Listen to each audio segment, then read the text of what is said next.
Amis téléspectateurs d'ici et d'ailleurs, bonjour et bienvenue dans Lundi Rose. Alors aujourd'hui, nous sommes encore ensemble après ne pas avoir passé le week-end ensemble et c'est toujours un plaisir de nous retrouver avec vous. Bienvenue encore une fois et bon matin. Et pour toutes ces personnes qui viennent de nous joindre dans l'aventure, je vous dis bonjour et je vous rappelle qu'ici c'est la Rosée matinale, votre nouvelle émission matinale. Nous sommes sur la RTDS en direct, le 261 du canal. Alors, nous sommes là pour égayer vos matinées, pour les arroser d'informations, de distractions, de divertissements et bien d'autres choses encore. Le lundi, c'est le début de la semaine et nous vous promettons un beau lundi, un lundi rose et une semaine rose. À tout à l'heure.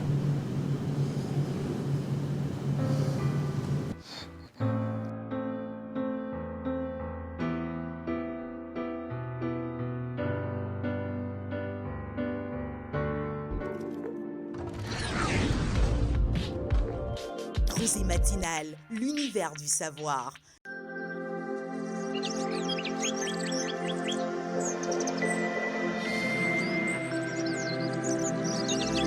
Rosée matinale, l'univers du savoir. Nous sommes de retour sur le plateau de la Rosée matinale dans le lundi rose, amis téléspectateurs. Et je suis avec la charmante équipe de tous les jours, la génération Rosée matinale. Bonjour mes gens. Bonjour. Vous allez bien? Oui, ça va. Après un week-end passé sans les téléspectateurs, moi je ne vais pas bien du tout. J'ai été triste, j'ai été morose, sérieusement, c'était pas vraiment la forme. Mais aujourd'hui, je suis hyper contente de vous retrouver, c'est très intéressant d'être avec vous. Bonjour Shadia. Bonjour Regina. Comment tu vas? Ça va très joli ce matin. Merci, très joli également. Merci chérie. Alors, bonjour Bénédicte. Tu vas bien? Oui, je vais bien. Ton week-end, ça a été bon. Je viens de te le dire avec l'absence des téléspectateurs, ce n'était pas vraiment ça, mais bon. Mis à part ça. Mais la tristesse, ça prend le dessus généralement. Quand c'est comme ça, tu n'es pas bien, tu attends que lundi vienne et tu retrouves les téléspectateurs. C'est le week-end prochain, on va ramener les téléspectateurs. Ce serait tellement intéressant, Bénédicte. Bonjour, Réona. Bonjour Regina, comment vas-tu? Très bien, merci. J'adore ta robe. Merci beaucoup. Et le rouge, c'est vraiment waouh. Merci, j'adore ta coiffure également. Alors, bonjour, Deblax. Le seul coq de la basse. Ouais, tu fais exprès de toujours me saluer vers la fin. Toujours et toujours. Je suis habitué. Bonjour à toi, comment tu vas? Très bien, merci. Je vais Et toi? super bien. Sauf que je suis un peu fatigué. Le week-end n'a pas été, a été tellement mouvementé de part et d'autre. Mais voilà, ce matin on est bien en forme, zen.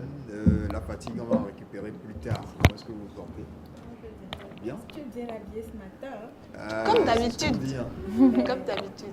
Je craque. L'élégance aussi, mais tu vas te faire bastonner à Lomé. J'ai pas envie de voir ça. C'est-à-dire? Tu me mets très importante. Pour moi, c'est spécial. Ah, d'accord. Pour quelle raison se faire battre à Lomé? Je comprends. Ah non, j'ai rien dit.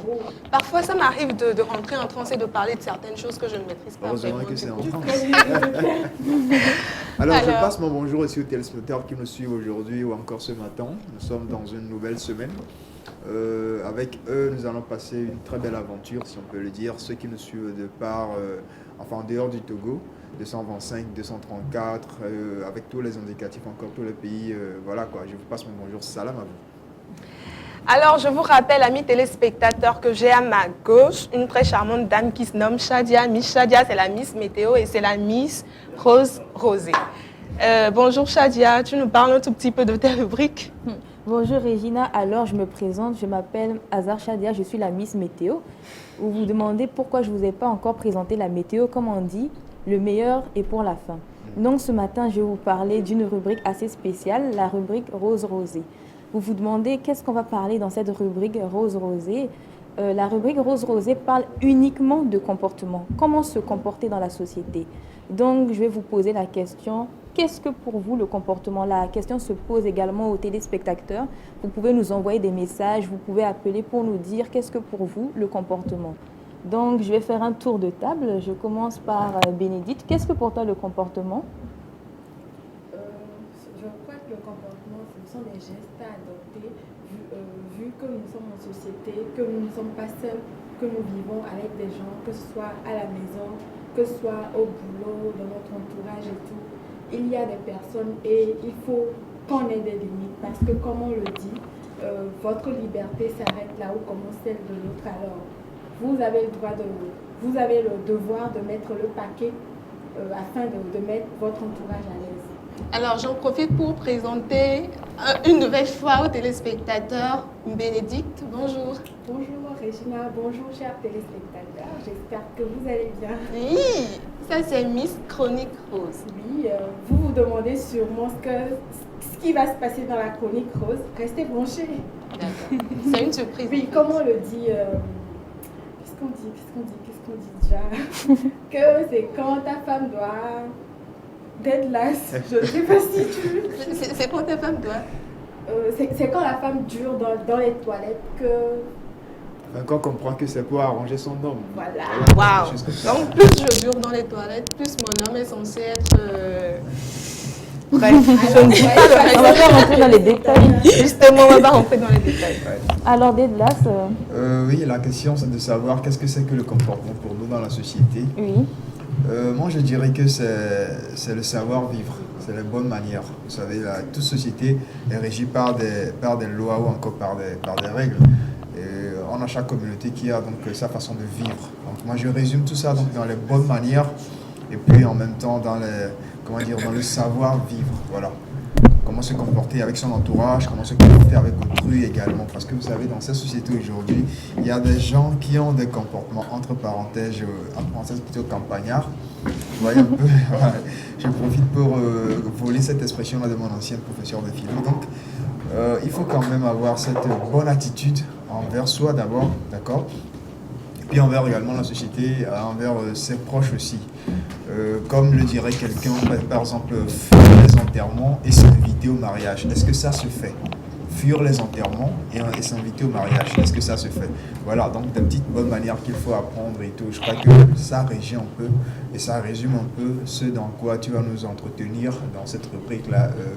Comment dire Rose. Voilà, Rose. Rosée. La rose rosée. Voilà, Rose rosée. Et si notre seul coq de la basse-cour, Oui.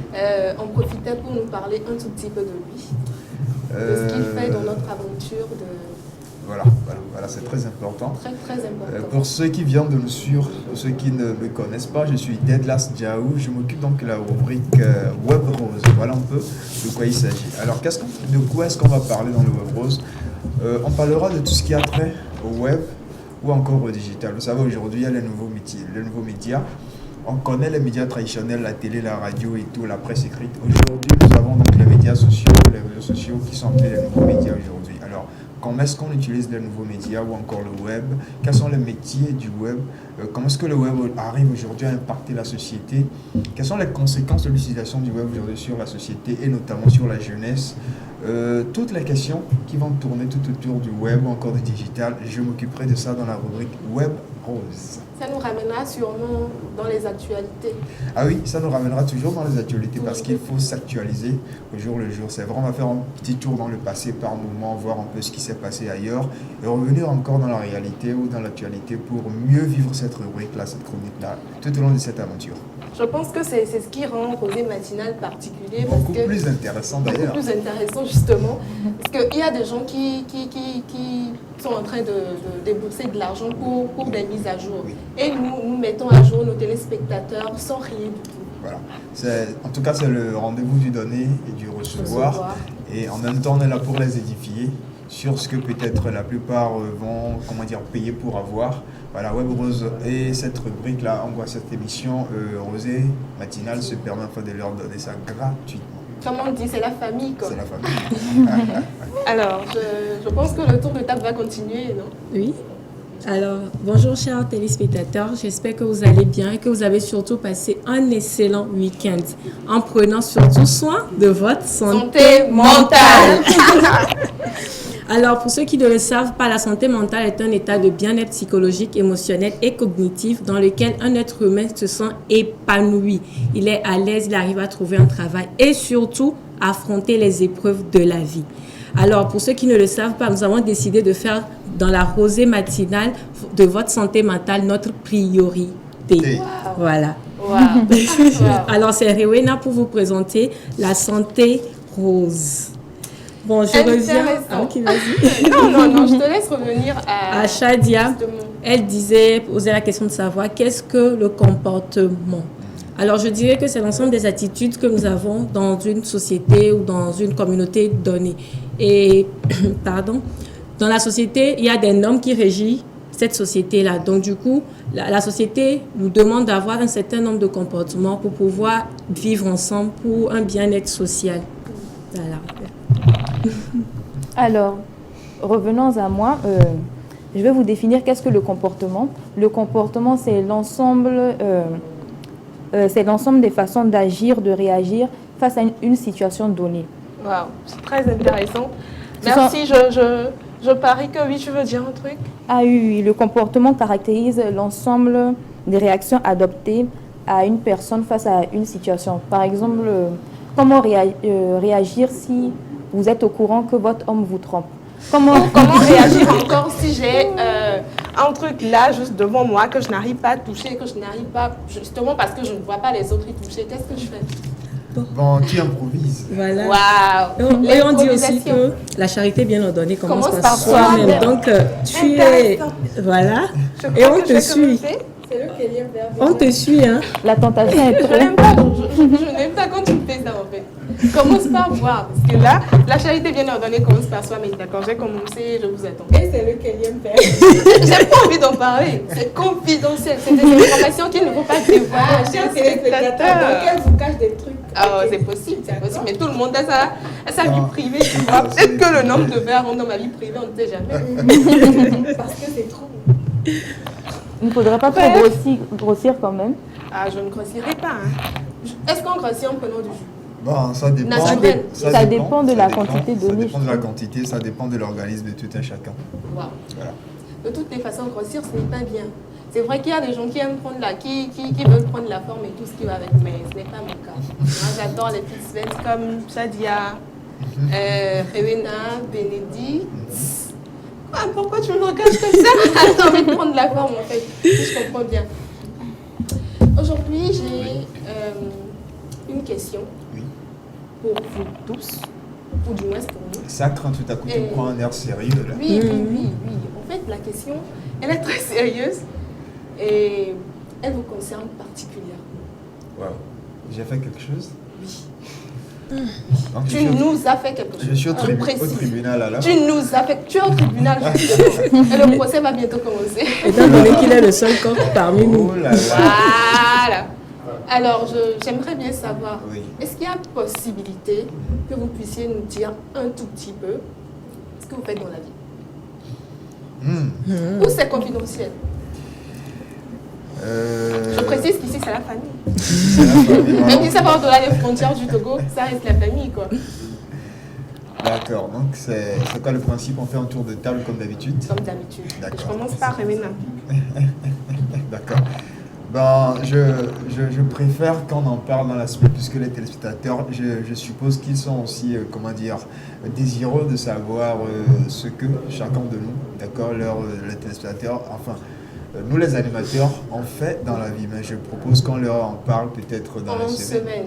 Surprise. C'est ma façon d'esquiver la question d'une certaine manière. Je sens que les autres vont esquiver la question également. Oui, Shadia est toute équipée. Oui, elle est très la suite. Je reviens à Shadia. impatiente. Faut pas lui gâter la petite. Alors déjà pour commencer, il y a différents types de comportements en société. Oui. Il y a le comportement passif, il y a le comportement agressif et il y a le comportement assertif. Donc pour commencer, je vais parler du comportement passif. Donc je vais donner une situation donnée.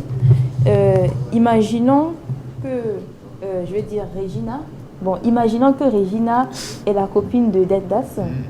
Et maintenant elle a invité Bénédicte à dîner quelque part. Donc maintenant Bénédicte est en train de faire des yeux doux à Dedas pendant que Regina se trouve avec Dedas. Donc si Bénédicte a un comportement passif, Regina a un comportement passif, Regina ne va rien dire, elle va se taire, elle va encaisser. Donc avoir un comportement passif, c'est celui d'une personne qui n'agit pas, qui subit. Et généralement, ce sont les personnes timides qui ont des comportements passifs. Après, il y a le comportement agressif. Le comportement agressif, c'est faire un scandale. Réagir en même temps. Les femmes à scandale, comme on dit. Sûrement, tu en as entendu parler. Ouais, les femmes à scandale, réagir de façon agressive, mettre les cartes sur table en même temps. Ensuite, il y a le comportement assertif. Le comportement assertif, c'est le comportement d'une personne qui se fait respecter, tout en respectant les autres. C'est-à-dire, vraiment, Bénédicte, ça ne me plaît pas ce que tu as fait, hein. Tu ne regardes pas mon gars comme ça et tout en respectant Bénédicte, et c'est fini. Donc, nous avons ces 3 comportements donnés. Aujourd'hui, je vais vous parler spécialement de la façon de se comporter à table lors d'un dîner. Par exemple, si Regina m'invite chez elle à dîner, d'ailleurs, je n'avais pas encore reçu d'invitation, mais j'espère que ça ne devrait tarder. C'est en cours. Oui, par exemple, si Regina m'invite chez elle à dîner, il y a différentes façons de se tenir à table. Déjà, il y a la politesse. Être courtois, déjà dans le langage, ne pas rôter à table, ne pas péter à table, ne pas raconter du bon. Si tes parents sont là, ne pas raconter du n'importe quoi. Il y a l'hygiène corporelle, se laver les mains avant de commencer, regarder que je n'ai pas de la nourriture autour, utiliser des papiers mouchoirs. L'hygiène est très important. Et ensuite, je vais parler aujourd'hui du fait de venir chez quelqu'un sans invitation. Cette rubrique, c'est une rubrique très instructive. Très, je on va vraiment accentuer le trait. Parce que certaines personnes ne savent pas comment se comporter. Et sans le savoir, ces personnes-là font du mal à leur entourage. Et leur entourage ont un comportement plutôt passif. Ils n'arrivent pas à dire les vérités. Par exemple, venir chez quelqu'un sans invitation. Imaginons que cette personne-là est prévue, c'est-à-dire la personne vit en couple. Elle a prévu de la nourriture pour elle et pour son mari, et que vous veniez chez elle sans invitation. La personne serait mal à l'aise. Elle ne saurait pas comment réagir. Je me demande par exemple, toi, d'être là, si c'est que du genre tu avais préparé juste pour toi et que quelqu'un venait chez toi à la maison, comment est-ce que tu réagirais? D'abord, j'ai un gardien. Il y a la sécurité dehors. Chez moi, il y a la sécurité qui est dehors. Donc, quand tu viens, on demande nom, prénom, personne à prévenir en cas d'incident et tout. Date et lieu de naissance. Voilà quoi. Quand tu es président, on me rapporte les informations et je décide de te recevoir ou pas, surtout quand tu viens à l'improviste. Sinon, je suis désolé, mais bye bye. Clairement et nettement. Oui. Alors toi, Regina, comment est-ce que tu allais réagir? J'esquive. J'aurais surtout une question. Tu as parlé de comportement passif et tout. Oui. Lequel conseillerais-tu pour avoir une bonne santé mentale? Parce que, comme tu le dis, pour l'exemple que tu as donné, Regina, même si elle voit que son mec flirte avec une autre fille, même si elle ne réagit pas, elle a mal. Mais lequel de ces comportements préconiserais-tu pour avoir une bonne santé mentale? Alors, ça dépend des situations. Moi, je préconiserais un comportement assertif, c'est-à-dire dire la vérité à la personne tout en respectant la personne. Après, ça dépend des situations données. Par exemple, si quelqu'un vient manger chez toi, tu ne vas pas dire à la personne « Ah, tu es venu sans invitation ». Ça ne se fait pas et ça va mettre la personne très mal à l'aise. Il faut savoir se comporter en société avant tout. Donc, par exemple, si quelqu'un venait manger chez moi à la maison sans que j'ai invité la personne, même si c'est que je n'avais pas prévu le repas de la personne, j'allais donner mon propre repas à la personne. C'est ce que je fais dans ce genre de situation. Si et c'est son après, habitude. Pardon? Si c'est son habitude. Si c'est son habitude. Donc tu donneras ton repas lundi, mardi, mercredi. Ah non, Disons que cette je personne pense vient que très c'est... souvent et c'est son habitude de venir pile à l'heure quand voilà quoi, l'heure du déjeuner arrive et c'est si vous en Parce avez que c'est marre. vrai, ici on est en Afrique. Ouais. Ici on est en Afrique. Moi je parle sur le moment. J'allais donner mon repas à la personne pour ne pas mettre la personne mal à l'aise. Parce que si la personne est venue manger chez moi à la maison, tu ne connais pas la vie d'autrui. Peut-être que la personne n'a pas à manger à la maison. Peut-être que la personne s'est dit « Ah, je vais venir la saluer et tout ». J'allais donner mon repas à la personne. Après, j'allais parler à la personne. S'il te plaît, prochainement, j'aurais eu un comportement assertif après. Comme on le dit, quand il y en a pour un, il y en a pour deux. Et quand il y en a pour deux, est-ce qu'il y en a pour tout le monde? J'allais dire à la personne, prochainement, quand tu veux venir chez moi à la maison, préviens-moi, comme ça je vais te préparer un repas spécialement pour toi. J'allais dire la vérité à la personne parce que sinon, comme il l'a si bien dit, ça va devenir une habitude. Donc moi, personnellement, face à cette situation, j'aurais eu un comportement passif, ensuite un comportement assertif. Donc, pour finir cette rubrique, je vais récapituler le tout. Quand on vous invite à manger, il y a une certaine hygiène, il y a la politesse, et ensuite, il y a la façon de se tenir à table, et surtout, ne venez pas chez les gens sans invitation. Ne venez pas chez les gens sans invitation, et sachez comment vous comporter. Donc, je ne sais pas si vous avez quelques questions. Oui, enfin moi j'ai pas une question, mais j'aimerais, revenir sur un détail. Oui. Quand on parle un peu des comportements passifs, des comportements actifs et puis des comportements assertifs. D'abord, moi je me dis que ce n'est pas vraiment tous ces gens de personnes-là qui sont timides, qui sont forcément passifs. Moi par exemple dans cette situation, surtout quand je suis dans un environnement plus ou moins étranger ou hostile, je deviens passif. D'accord? Donc, quand la personne me fait quelque chose, par exemple, et que en réalité ou dans mes habitudes, je devrais réagir, je ne réagis pas en fait. Je deviens passif, je prends le temps de regarder la personne, d'étudier, voilà quoi, de regarder. Après, maintenant, je vais quand même voir comment est-ce que je pourrais parler à la personne. Il y a des gens dans cette situation en même temps, ils réagiraient, vous comprenez? Mais moi, je dirais que ce n'est pas forcément les gens qui sont timides dans certaines situations qui réagissent de façon passive.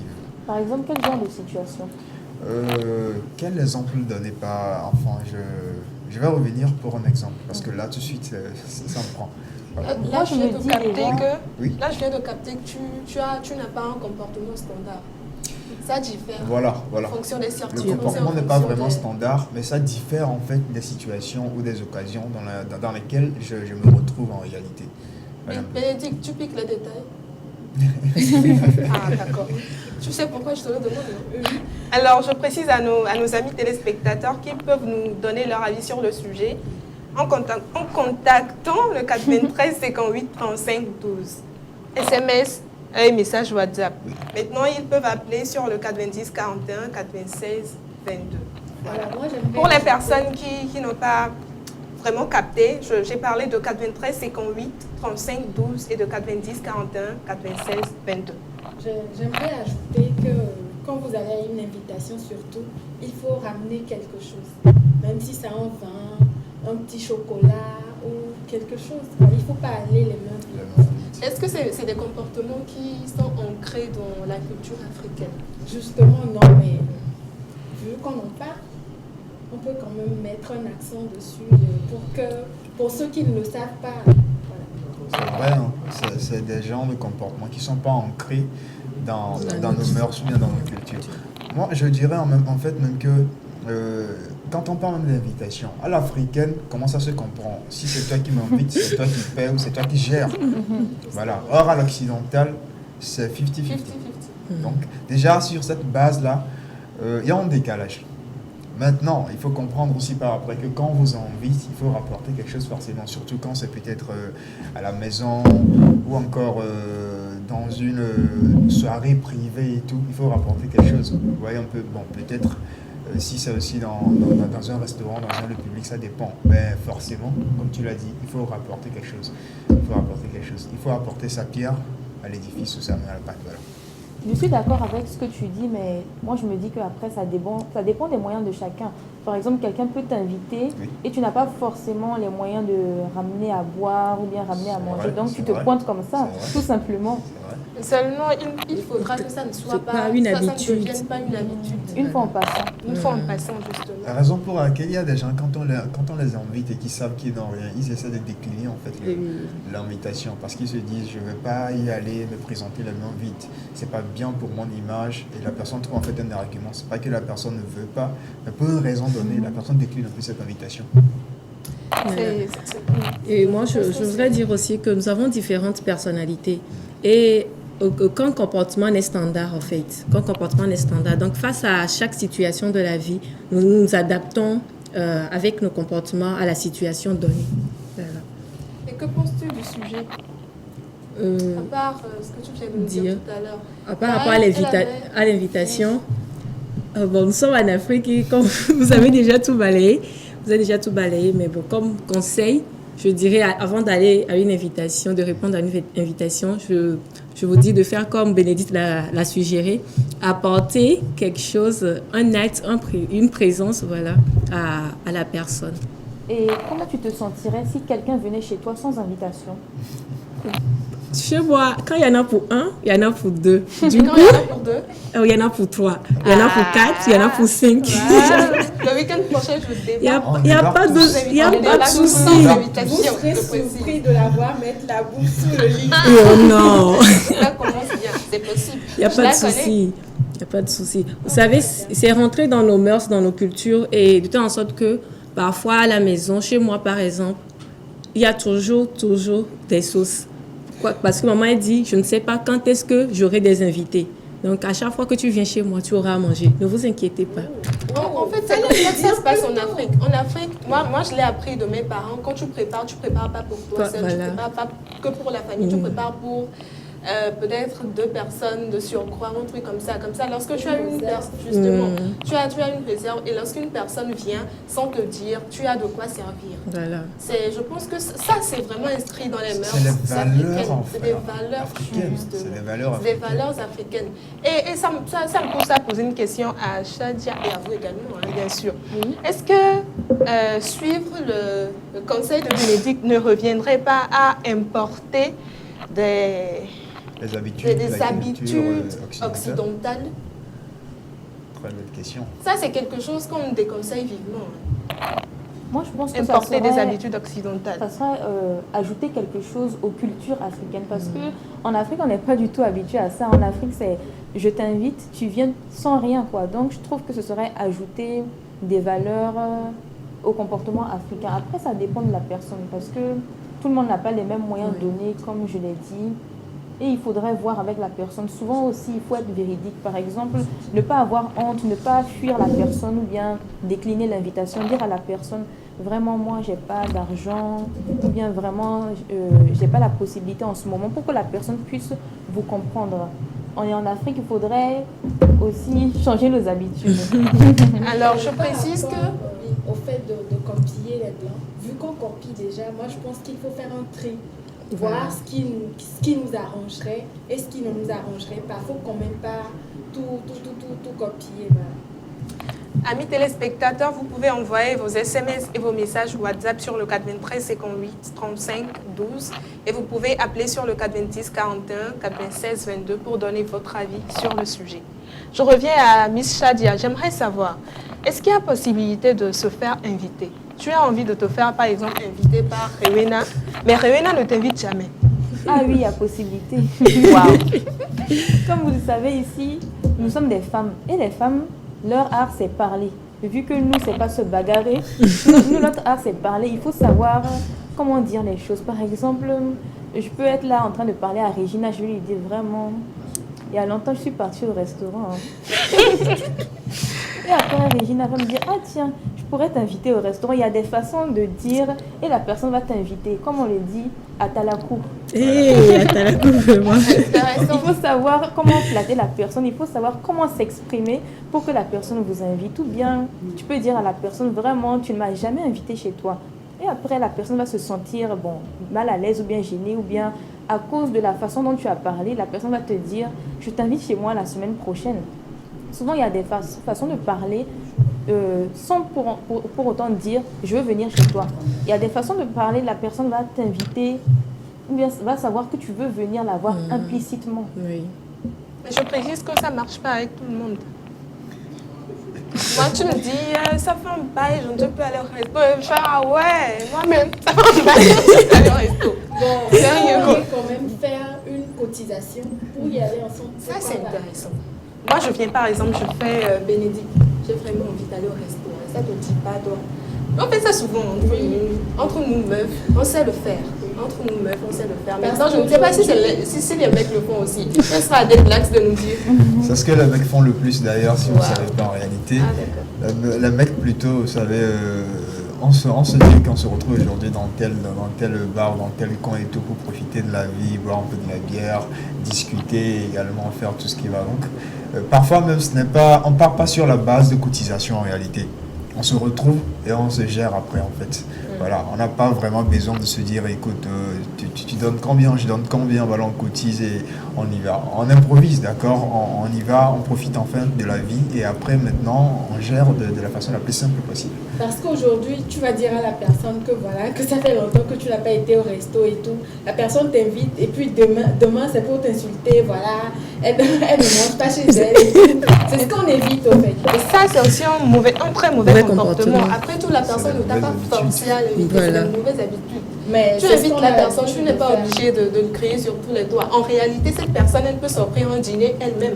Elle peut s'offrir un déjeuner. En tout cas, moi, lorsqu'une personne m'invite, par exemple, de toutes les façons, je sais qu'en allant à ton invitation, je sais que en ce moment, je suis en mesure de pouvoir m'offrir la même chose. Voilà. Donc, je prends le risque d'y aller parce que je sais que si jamais ça pète, je suis en mesure de m'assumer, de me gérer. Mais si un beau jour tu t'en vas, je te promets, si un beau jour tu t'en vas en parler, ça fait un tout petit peu.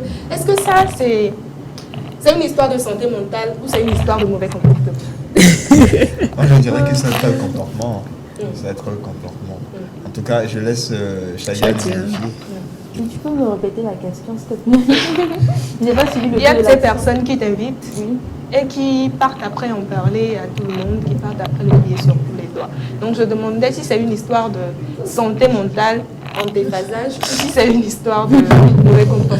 Bon, moi je trouve que c'est une histoire de mauvais comportement parce que quand tu invites quelqu'un, tout le monde n'a pas besoin de le savoir, c'est quelque chose de privé.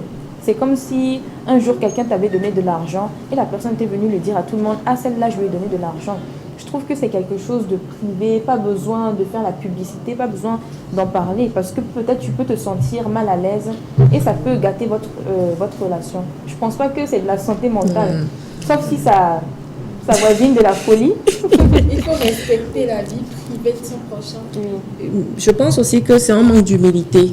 Je pense que c'est un manque d'humilité. Le fait de vouloir se faire voir, oui, c'est moi, voilà. Donc, c'est un manque d'humilité. Si tu invites quelqu'un, cela doit rester entre vous. Pas besoin de le dire à tout le monde. Après, ça dépend.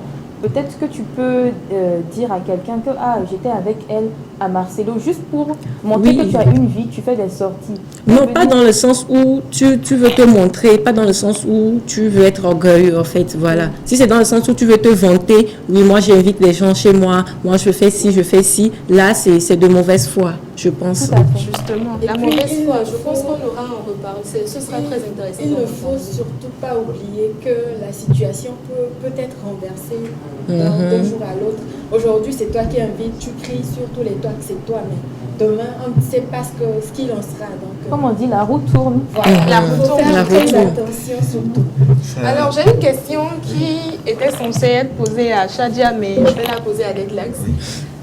J'aimerais savoir, est-ce que le mauvais comportement, ça vient de l'éducation ou de la personnalité? Des deux, mais beaucoup plus de l'éducation. Comme le dirait quelqu'un, si Jésus était né par exemple dans un couvent, il serait prêtre vaudou. C'est ce que la personne a dit. Et c'est vrai, le monde dans lequel on vous oriente, l'éducation qu'on vous donne, vous devenez cette même personne plus tard. Comme l'a dit, si Jésus était né dans un couvent ou voilà quoi, dans un truc là, il serait prêtre vaudou. Donc, je dirais plutôt que ça a trait à l'éducation. Il faut toujours éduquer déjà au bas âge de la personne sur les bonnes mœurs, les bonnes habitudes, les bons comportements en réalité. Vous comprenez? C'est des choses qu'on doit déjà apprendre dès le bas âge. Voilà, c'est ce que je dirais. Il y a eu un débat récemment sur quelque chose, je souhaiterais peut-être qu'on revienne sur ça par après, mais je vais quand même en parler. C'est ces gens de personnes qui font des dons, des œuvres caritatives, des œuvres sociales et tout, et qui prennent des photos sur le net pour dire je suis allé à tel orphelinat, j'ai fait des dons aux orphelins, puis la personne prend une selfie, ou peut-être ces gens-là qui sont au feu tricolore sur la route, qui demandent des pièces et tout. Vous faites des dons à quelqu'un, vous aidez quelqu'un dans un besoin, vous prenez une photo selfie que vous partagez, d'accord, pour faire comprendre à la société que voilà, vous avez aidé quelqu'un. Est-ce que c'est sur un plan communicationnel, publicitaire, ou c'est juste de l'ego, c'est pour montrer en fait que vous donnez à quelqu'un? Voilà un genre de débat par exemple, ce genre de comportement. D'autres le font, vous ne le savez même pas. Des gens donnent des millions, vous ne le savez même pas. Ils ne le disent pas. D'autres donnent des miettes, Mais vous aurez toutes les photos de ce monde sur les Est-ce réseaux que sociaux. ce n'est pas dans un premier temps pour inciter des gens à faire comme... Il y a l'autre côté, c'est pour ça que je disais, est-ce que c'est de façon incitative, de façon communicationnelle pour inciter les gens à faire ce geste ou c'est juste pour un égo de soi? Il faut voir.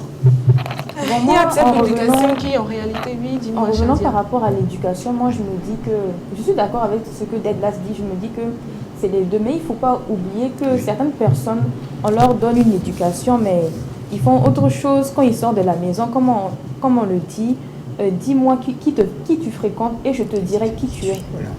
Souvent on te donne une éducation à la maison, mais quand tu sors, tu fais autre chose. Parce que justement, comme on le dit, l'homme n'est bon, c'est la société Société qui le corrompt. Et je pense qu'en ce moment, il y a aussi la personnalité qui influe. Parce que moi, je me dis, il y a des enfants qui ont les mêmes parents, mais qui ont des attitudes tellement différentes. C'est-à-dire que tu vas peut-être trouver parmi 4 enfants 3 personnes qui sont assez sympas, assez courtoises, pardon. Et l'autre qui est vraiment pas possible. Ça dépend de la nature de la personne et puis Justement, je pense que c'est là que la personnalité intervient. Vous savez, quand on a des comportements innés, chacun de nous, il y a des choses qu'on ne peut pas changer, c'est dans la nature de chaque personne. Après tout, on vit dans une société, on vit dans une communauté, il y a l'éducation, sociale à la maison, scolaire et tout, mais chacun a un comportement qui est inné, chacun a une nature avec laquelle elle est venue. Et ça, c'est difficile à changer, pour ne pas dire corriger. C'est vrai, pour certains, on arrive à corriger d'une certaine manière, mais pour d'autres, c'est carrément irréversible. Vous faites avec, parce que vous dites finalement que la personne, elle est comme ça. Et voilà, quand vous essayez un peu de le cadrer, de le canaliser par moment, mais vous savez que la personne, elle est comme ça. D'accord. Alors, j'ai quand même une question à Rewena. Oui. Est-ce que vouloir corriger le comportement d'une personne, par exemple, un comportement qui est inné en la personne, est-ce que chercher à le corriger pourrait amener à comment je peux dire ça? Biaiser la nature de la personne elle-même. Justement, Pardon, À biaiser la nature la de la nature de personne la elle-même. personne. Moi, je dirais que nous sommes dans une société et après tout, nous sommes le fruit de la société, de toutes les interactions que nous avons eues à travers la société dans laquelle nous sommes. L'éducation des parents, l'éducation à l'école, l'éducation avec nos amis. On s'éduque après nous-mêmes. Donc, je ne pense pas que déjà la société a des normes et la société nous invite à nous socialiser, à nous intégrer dans ces normes-là. Donc, quand un enfant naît, les parents lui donnent la bonne éducation qu'il faut et on essaie d'inclure, comme je dirais, les bonnes mœurs à l'enfant. Donc, on ne peut pas dire qu'une personne est née, je dirais, impolie ou quoi que ce soit. Ce n'est pas inné, je ne pense pas. L'impolitesse n'est pas innée. Ce sont des attitudes de révolte. Peut-être si vous allez au fond, peut-être l'enfant est révolté contre ses parents, peut-être il y a eu, peut-être l'enfant ne se sent pas en confiance. Vous savez que les personnes qui n'ont pas vraiment confiance en eux, ils ont l'attitude de critiquer, de rabaisser les autres pour se sentir supérieur. Donc je ne pense pas que c'est quelque chose qui est inné, qui peut détruire, comment dirais-je, la personnalité de l'enfant. D'accord, on aura le temps d'en reparler. C'est un sujet tellement vaste. Je remercie toutefois Shadia pour nous avoir éclairé la lanterne. Comme on dit, tous les jours ne sont pas les mêmes. Ils se ressemblent, mais ils ne sont pas les mêmes. Et aujourd'hui, nous avons appris quelque chose de nouveau. C'est vrai que la semaine passée, on parlait de Web Rose, on parlait de Santé Rose. Aujourd'hui, on parle de Rose Rosée. Et Shadia nous a parlé de comportement, n'est-ce pas? Merci Shadia. Comportement face à un dîner. Comportement face à un dîner. D'accord. On va lire quelques messages ce matin. Justement, écoutez très bien. Oui. Je cache ma nourriture et je te reçois dehors. Ça, c'est la réponse de téléspectateurs. C'est Frédéric depuis Super Taco. Vous êtes tout beau. Bonne émission. Merci. Frédéric. Alors, c'est le 228. C'est le 228. Exactement. Je remercie Shadia et je précise quand même que les téléspectateurs peuvent toujours intervenir sur le sujet, sur le 93 58 35 12. Peuvent appeler sur le 90 41 96 22. C'est pas bien de cacher ça, la nourriture. Son intervention m'a carrément jugé quand même. Il y a des personnes qui font ça vraiment, comme celui-ci. Et il est honnête aussi. Exactement. Alors, merci Shadia pour le... Pardon, j'ai ma voix qui est un tout petit peu cassée. Je remercie Shadia pour sa rubrique et c'était vraiment intéressant. J'espère vraiment que tu nous apprendras beaucoup d'autres choses dans la semaine.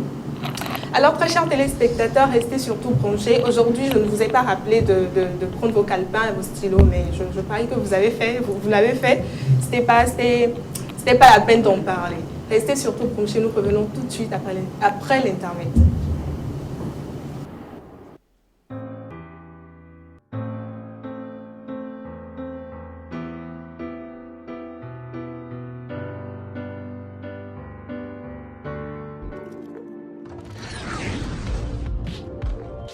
Rosée matinale, l'univers du savoir.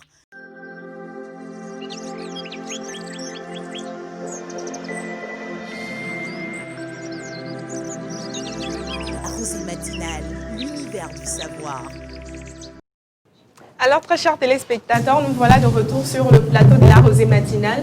Je précise qu'ici, c'est la Rosée matinale, votre nouvelle émission. Nous sommes en direct sur la RTBS, le 261 du canal. Vous pouvez nous contacter sur le 93 58 35 12, nous appeler sur le 90 41 96 22. Nous sommes là pour rendre votre lundi rose. Voilà. Et ça part de beaucoup de choses. Bonjour Réina. Bonjour Regina. Alors, pour les personnes qui viennent de rejoindre l'aventure, je précise que Réina, à ma gauche, est une charmante dame, psychologue en formation, qui nous parle de la santé matinale pratiquement tous les matins, dans la rubrique Santé Rose. Réina, qu'as-tu à nous dire aujourd'hui? Alors aujourd'hui, nous avons parlé d'éducation, nous avons fait le tour. Donc je vais rester dans le même sillage que vous. Et aujourd'hui, vous êtes sans savoir que l'estime de soi, la confiance en soi se construit dès notre bas âge, dès le moment où nous commençons pas à aller à l'école. Et plus nous allons de réussite en réussite, plus notre estime de nous-mêmes grandit. Ou quand nous allons d'échec en échec, plus on se sent mal, plus on se sent dévalorisé, plus on se sent rejeté par la société. Des risques de dépression, d'anxiété, etc. Mais aujourd'hui, c'est lundi, nous allons rester positifs, nous allons juste parler de la réussite scolaire, des facteurs de bonnes attitudes que les parents, les enseignants et même les élèves doivent avoir pour avoir un bien-être psychologique scolaire. Voilà, un bien-être psychologique scolaire. Un bien-être psychologique scolaire. Voilà. D'accord. Ok. Déjà, nous allons commencer avec les parents. Je dirais, au-delà du fait de payer les frais de scolarité, de donner l'argent de poche chaque matin, les parents devraient avoir quelques attitudes envers leurs élèves. Par exemple, intéressez-vous à ce que l'enfant apprend à l'école.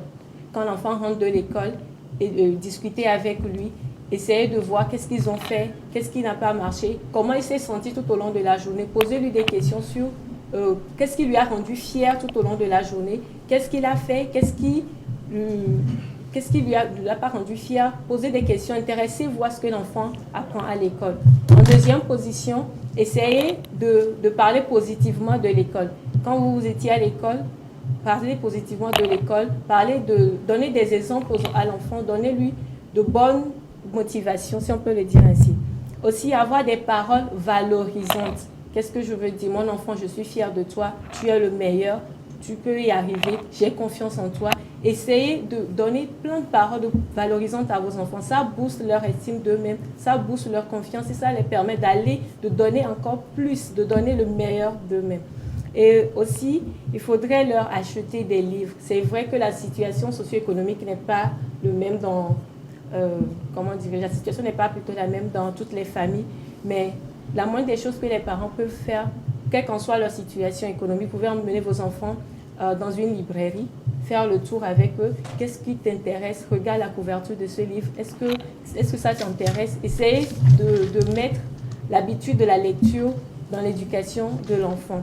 Alors, tu as dit que les parents doivent poser des questions aux enfants durant leur journée, qu'est-ce qu'ils ont fait. Donc, tu veux dire ce sont les élèves de l'école primaire ou bien à l'université aussi, ça s'applique?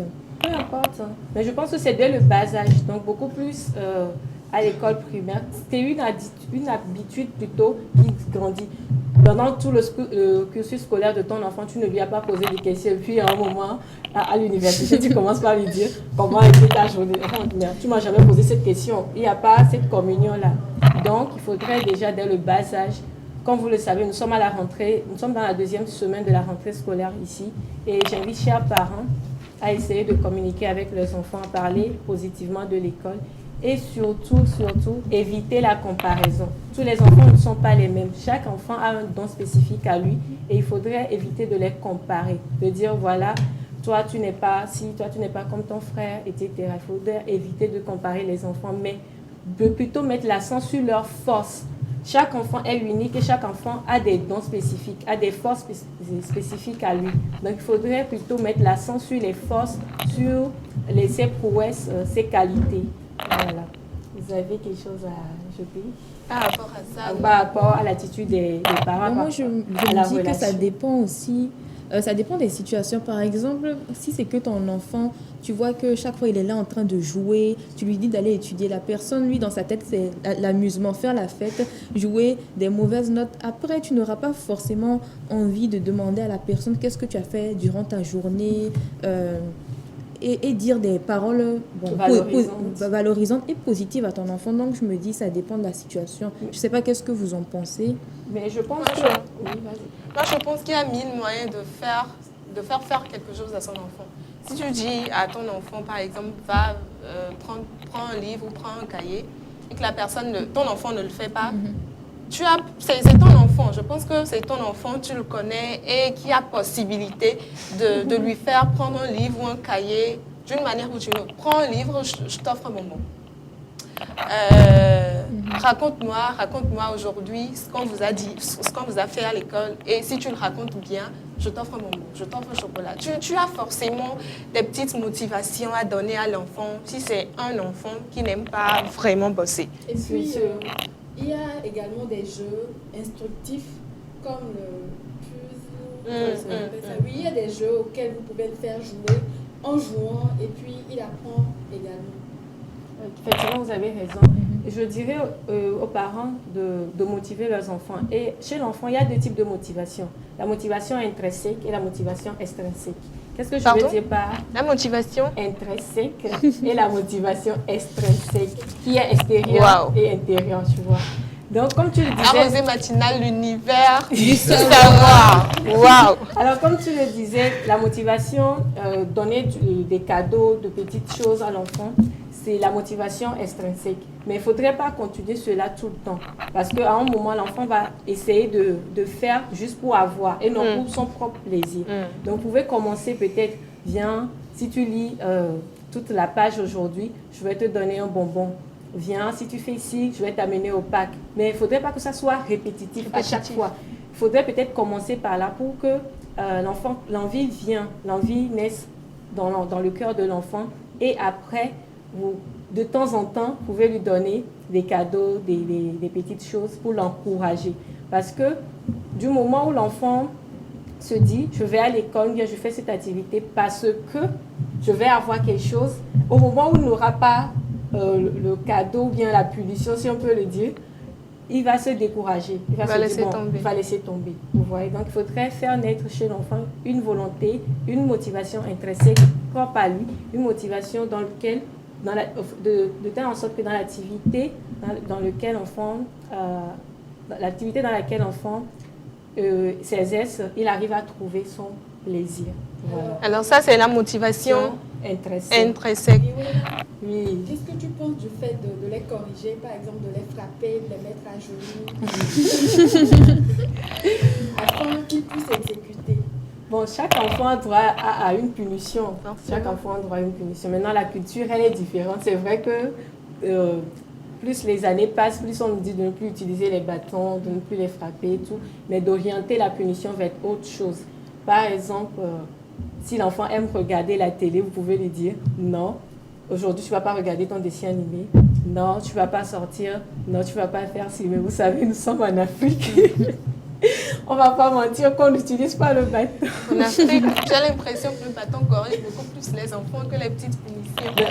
C'est l'impression que j'ai. Pas tous. Il y a des enfants qui, plus quand vous discutez avec eux, ils aiment plutôt la discussion. Et plus on discute avec eux, plus ils s'améliorent. Et il y a d'autres, ils aiment vraiment recevoir les coups, ou bien recevoir une souffrance physique avant de pouvoir s'adapter. Nous aurons le temps d'en reparler. Il y aura un thème là-dessus. Ne vous inquiétez pas. Intéressant. En termes d'éducation, j'ai remarqué quelque chose. J'ai remarqué que quand les parents parlent de leur réussite scolaire, tout le temps, ils disent que si c'est que j'étais pas premier, j'étais deuxième, toujours 19 ou bien 20 sur 20. Tous les parents disent ça. Donc, je ne sais pas qu'est-ce que vous en pensez. Là, tu ferais non, c'est des mensonges. Pas forcément des mensonges. En fait, il y a des parents qui le disent en termes de motivation pour que l'enfant s'y retrouve, se dise je veux ressembler à papa, je veux ressembler à maman. Mais en même temps, il y a certains parents qui peut-être mentent, si je peux le dire, mais bon, tout est relatif. Tout est relatif. Ce qui est important, c'est de pouvoir jouer un rôle de suivi quant à son enfant et quant à sa vie scolaire en réalité. L'enfant qui revient des classes après le soir et tout, peut discuter avec lui, lui demander, voilà, comme tu l'as dit tout à l'heure, quel a été donc le programme de la journée, qu'est-ce qu'il a retenu, qu'est-ce qu'il a appris, avec qui il a joué, de petites discussions pour que l'enfant puisse, avoir cette mémoire fraîche-là. Le lendemain, quand il va repartir, tu peux lui demander, qu'est-ce que tu as retenu hier, qu'est-ce que tu allais dire aujourd'hui. Vous voyez un peu? De ces petites choses-là, l'enfant est toujours à même de pouvoir revenir sur certains détails. Il ne perd pas les détails. Mais quand vous ne faites pas ce rôle-là, le suivi, l'enfant se perd en réalité. Comme tu l'as dit, il y a des enfants qui aiment qu'on discute avec eux. Vous pouvez même partir sur cette base-là, mais vous le faites pour vous d'abord. C'est-à-dire, vous appelez votre enfant, vous lui racontez votre journée sans qu'il ne vous demande. Vous lui dites, voilà, tu sais, aujourd'hui j'étais au travail, ça s'est passé comme ci, comme ça. Vous lui racontez votre journée sans qu'il ne demande lui-même. Et ça va l'inciter voilà, aussi. vous l'amenez à vous raconter, lui, sa journée. Il vous dira, oui, aujourd'hui, je me suis fait voler mon bic, mon bonbon, j'ai joué avec tel. Et ça part de discussion en discussion. Ce qui fait que vous instaurez, dès lors, un climat de confiance avec votre enfant. Même s'il y a un autre problème par après, il pourra revenir à la maison, vous en parler, vous dire, papa ou maman, tu sais, aujourd'hui, j'étais là et j'étais avec les amis, il s'est passé telle chose. Voilà un peu de petites astuces pour quand même avoir un suivi par rapport à l'éducation scolaire de nos enfants. Je te coupe pas la parole, mais en fait, c'est vrai que nos parents, ils sont vraiment occupés. Quand ils rentrent du travail, ils sont fatigués et tout. Mais juste 30 minutes ou 1 heure de temps de discussion avec l'enfant, 1 heure de temps où vous pouvez savoir à peu près tout ce qui s'est passé tout au long de la journée en votre absence, tout ce que l'enfant a appris. Impliquez-vous. Si c'est juste 30 ou 1 heure de temps chaque jour, vous allez voir qu'il y aura un climat de confiance qui va naître entre vous et l'enfant. Et ça va permettre au bon développement plutôt de l'enfant. Merci, Kevin. Et ça me rappelle l'histoire d'une mère et puis de son fils. Le fils qui revient tous les jours et puis sa maman lui demande qu'est-ce qu'ils ont fait à l'école. Et il dit qu'ils ont étudié la poule. Aujourd'hui, c'est la poule. Demain, il revient encore, la poule. Et un jour, sa maman s'est rendue compte que voilà, qu'elle n'a pas été instruite, mais bon, elle a réussi à capter quand même. Et puis un jour, elle a demandé à son fils, mais tout le temps, vous, c'est la poule que vous étudiez à l'école. En fait, c'était l'enfant qui montait. C'est lui qui montait tous les jours. Il dit que c'est la poule parce qu'il n'avait pas envie de réviser autre truc. Je crois que souvent, il s'évade un peu et puis voilà, il ne retient pas ce qu'on dit. Donc pour se faciliter la tâche, il vient dire que voilà, que c'est la poule tous les jours. Donc il faut être quand même, comment on le dit, cléva. Voilà. Cléva. Les parents vigilants. Il faut être présent dans la vie des enfants parce que c'est très très important. Allez, d'ailleurs, les enseignants font ce qu'ils peuvent. La communauté, comme on le dit ici, quand tu donnes naissance à un enfant, l'enfant n'est plus pour toi seul, mais c'est pour toute la société. La société aussi lui donne son éducation, mais le plus important, c'est celle plutôt des parents. L'éducation des parents est très, très importante. Impliquez-vous de plus en plus dans la vie de vos enfants. Il faut Puisqu'on en parle, s'intéresser à leurs orientations dès le bas âge, de capter ce dans quoi il est bien. Voilà. C'est pour ça que je dis de ne pas les juger, de ne pas les comparer aussi. Mais plus vous vous impliquez dans le suivi de l'enfant, plus vous allez voir que celui-ci est beaucoup plus, il aime beaucoup plus les mathématiques, celle-ci aime beaucoup plus si. Vous allez commencer par voir à peu près ce qu'ils peuvent faire. Et même certains parents qui veulent que leurs enfants deviennent par exemple médecins et tout. Déjà, vous pouvez commencer par le faire. Pourquoi? En faisant quoi, pardon?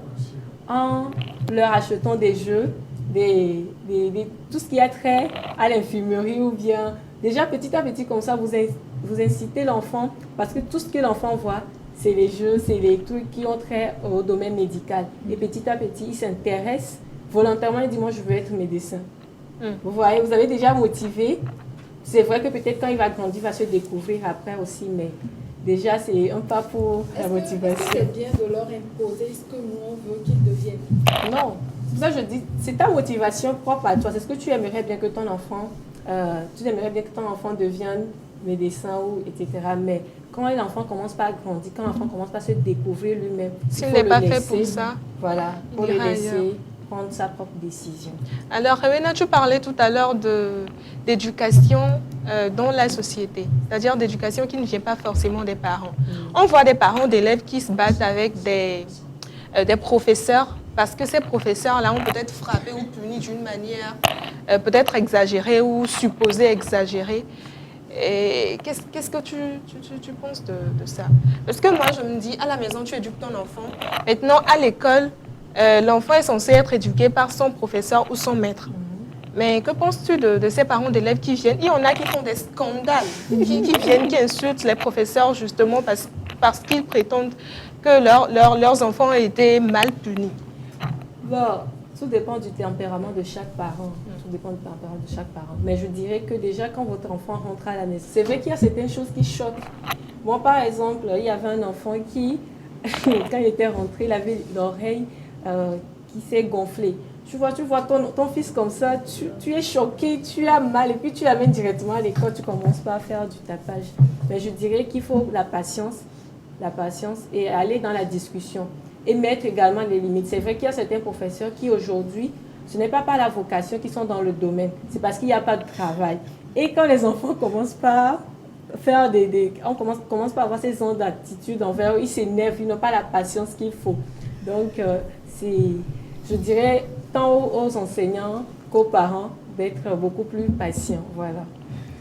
Bon, moi, je trouve que les parents doivent essayer de savoir qu'est-ce qui s'est passé d'abord, parce que généralement, les mamans, elles sont très protectrices, donc elles ne cherchent pas à savoir. Souvent aussi, l'enfant est fautif. Par exemple, l'enfant peut avoir fait une faute et il va venir tout mettre sur le professeur. Et souvent, les enfants, généralement, sont très impolis et irrespectueux envers leurs professeurs. Et après, viennent dire autre chose. Donc, je trouve que les parents doivent essayer de faire des enquêtes avant de venir faire des scandales. Ça, c'est un comportement vraiment agressif. Shadia, tu nous parlais justement de comportement ce matin dans Rose Rosée. Quel comportement conseillerais-tu à un parent d'élève dans ce genre de situation? Bon, dans ce genre de situation, moi, je conseillerais un comportement assertif, c'est-à-dire agir de façon respectueuse, venir dire j'aimerais parler au directeur, chercher à savoir, le directeur lui-même va faire des enquêtes, même il peut garder ça confidentiel, il peut essayer de faire des enquêtes, essayer de parler à certains élèves, d'aller se renseigner de ce qui se passe réellement avant d'agir, parce que agir sans connaissance de cause, après c'est pour avoir des regrets. Oui. C'est très pertinent ce qu'elle a dit. Très pertinent. Il y a certains enfants aussi, quand ils voient que leurs parents sont allés faire un tapage parce qu'on les a frappés, ils deviennent plus impolis. Ça leur donne des ailes. Et il y a des enseignants, juste après un scandale ou juste après la visite d'un parent d'élève pour régler ce genre de situation, deviennent vraiment désagréables avec l'élève en question. En fait, tout ça, je classe tout ça dans la question de tempérament. Vous savez, avant de faire une descente en fureur dans un établissement et attaquer directement le professeur, c'est parce que vous avez vu votre enfant dans un état pas possible. Vous comprenez? Alors, il faut toujours partir sur la base de pouvoir discuter d'abord, de comprendre ce qui s'est passé. Et de façon hiérarchique, il faut savoir que le professeur a un supérieur, soit un superviseur, un censeur ou le directeur d'école. Donc, allez voir d'abord le directeur d'école, présentez votre enfant dans l'état dans lequel vous l'avez trouvé, pour qu'on puisse faire appel, mettons, au professeur. Et là, il s'explique la raison pour laquelle il a frappé ou encore il a mis l'enfant dans cet état.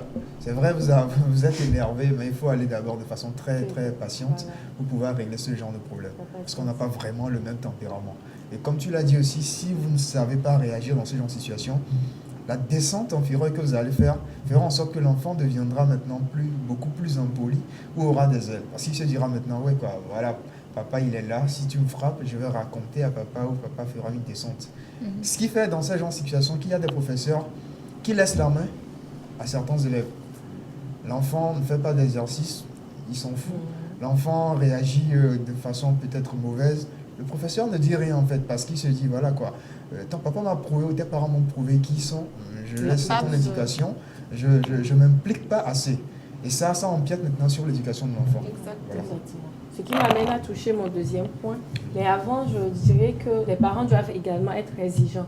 C'est vrai qu'un enfant est tellement précieux, c'est vrai, mais au même moment, il faudrait être exigeant, lui dire, voilà, ça, tu ne dépasses pas cette limite, tu ne devrais pas faire si on respecte les gens. Et c'est dès le bas âge. Apprenez aux enfants à dire merci, s'il te plaît, pardon, voilà, des petits mots des petits mots de politesse en fait. Voilà. Donc, nous allons à présent parler de la relation que les élèves doivent avoir avec leurs enseignants. Et déjà, même les enseignants, même le comportement qu'ils devraient avoir pour le bien-être psychologique scolaire des élèves. Le bien-être psychologique scolaire des élèves. Voilà. Alors, tout d'abord, je vais dire aux enseignants, c'est vrai que le travail que vous faites n'est pas facile. Je vous félicite d'abord, je vous dis merci et je vous encourage toujours à continuer. Et voilà. Maintenant, il faudrait éviter l'effet Pygmalion. Qu'est-ce que j'appelle par effet Pygmalion? C'est la réalisation des prophéties. Qu'est-ce que je veux dire par là? Vous savez, certains professeurs, ils se disent, cet élève est nul. Et parce qu'il a un préjugé sur cet élève, il se dit, cet élève est nul, il ne lui accorde pas l'attention nécessaire. Ou même quand il lui dispense son cours, il s'attend même pas à ce que l'enfant puisse assimiler la leçon. Et directement, il dit, voilà, toi, tu es nul.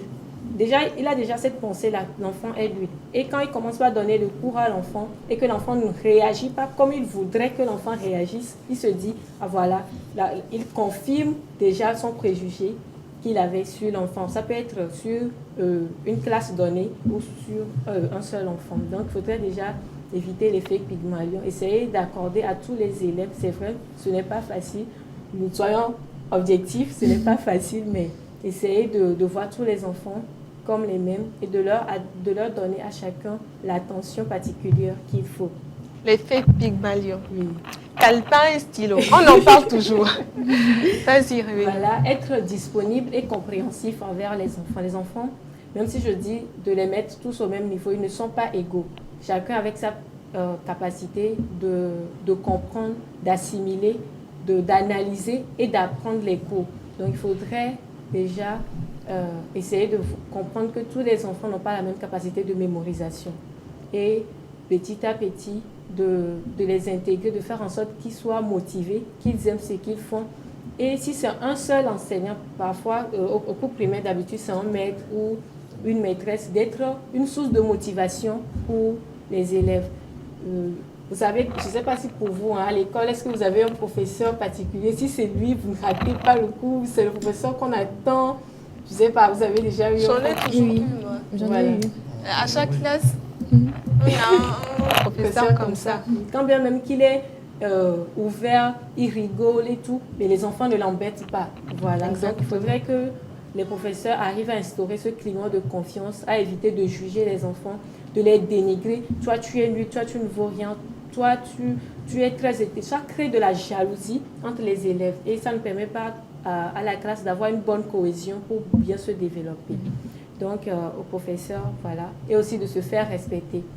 De se faire respecter, surtout au niveau au collège et au lycée où les professeurs draguent les filles, les insultent les garçons. Bon, voilà, des conflits inutiles là qui n'instaurent pas une bonne cohésion dans la classe. Et en parlant d'éducation, tu as parlé de mémorisation. Donc, j'ai remarqué que dans l'éducation, c'est-à-dire le système ici en Afrique, c'est plutôt le par cœur. Or que dans l'éducation en France, c'est lire le cours, comprendre et l'expliquer. Donc, selon toi, qu'est-ce qui est conseillé? Apprendre par cœur ou comprendre le cours et l'expliquer? Parce que quand on apprend par cœur comme un perroquet, je me dis qu'après, ça part. Après, tu ne sauras pas comment expliquer. Quand on te pose une question, tu récites le cours automatiquement. Donc, qu'est-ce qui est conseillé selon toi? Nous allons revenir dessus demain. Demain, restez surtout branchés, chers téléspectateurs, parce que demain, nous allons aborder ce point-là. Une partie de la surprise est dévoilée. Oui. Ah, d'accord. Et ce, grâce à la Miss Météo. Intéressant. Ok, voilà. Et aussi, les professeurs pouvaient arriver à développer d'autres qualités. Parce que c'est vrai, à l'école, il y a certains élèves qui savent chanter, qui ont des dons spécifiques à eux, qui sont, je dirais, par exemple, il y a certains qui sont bons en écriture, certains qui sont bons en art oratoire. Donc, essayer de faire éclore, voilà, les talents cachés des enfants. Et aussi, nous allons terminer plutôt avec les attitudes que les élèves devraient avoir, la relation qu'ils devraient avoir avec leur père, leur cercle d'amis et tout cela. Un enfant qui est bien intégré dans le système éducatif, un enfant qui est bien intégré, qui se socialise bien à l'école, il arrive à être beaucoup plus épanoui. Il est beaucoup plus épanoui et ses relations avec ses pairs lui permettent de bien se développer. Vous savez qu'il y a certains élèves qui sont récalcitrants, il y a certains élèves qui aiment beaucoup taquiner les autres, qui sont turbulents et tout cela, donc qui n'arrivent pas à s'adapter au système scolaire. Donc il faudrait déjà que les enfants aient un bon développement, comment dirais-je, une bonne cohésion sociale. Bonne cohésion sociale, une bonne socialisation, voilà, avec les autres, avec leur père, parce que cela leur permet de bien se développer et aussi de réussir, parce que plus tu côtoies les gens qui te motivent, parce que je viens à l'école, je sais qu'il y a mes camarades, il y a ce groupe de travail, je sais qu'il y a cette rivalité, pas négative, négative plutôt, cette rivalité pas négative, mais qui permet à ce que chacun puisse donner le meilleur de lui-même. Donc, il faudrait également voir la cohésion sociale, la cohésion scolaire des élèves. Donc, en gros, un élève épanoui est un élève qui peut réussir. Oui. Ou qui réussit. Voilà. D'accord. Qui a un bon rendement scolaire. Un bon rendement scolaire. Donc, pour terminer. Voilà quelques conseils aux élèves. Et nous sommes à la rentrée, il n'est pas encore trop tard.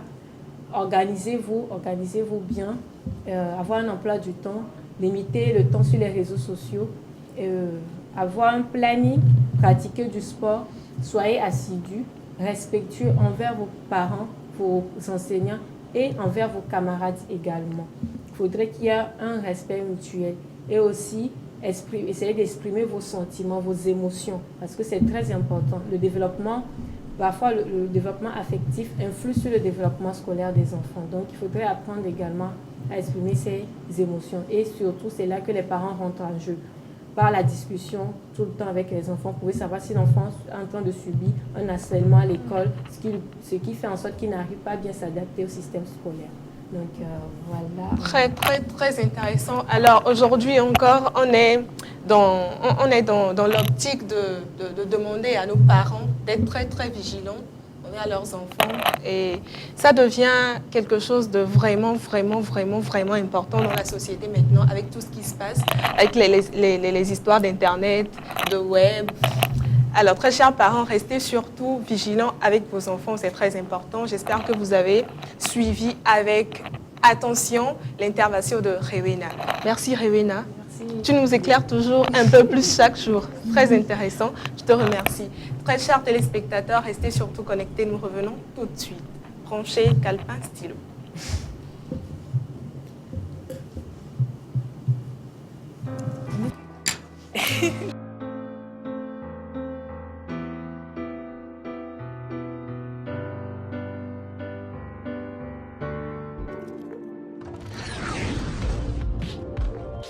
Rosée matinale, l'univers du savoir.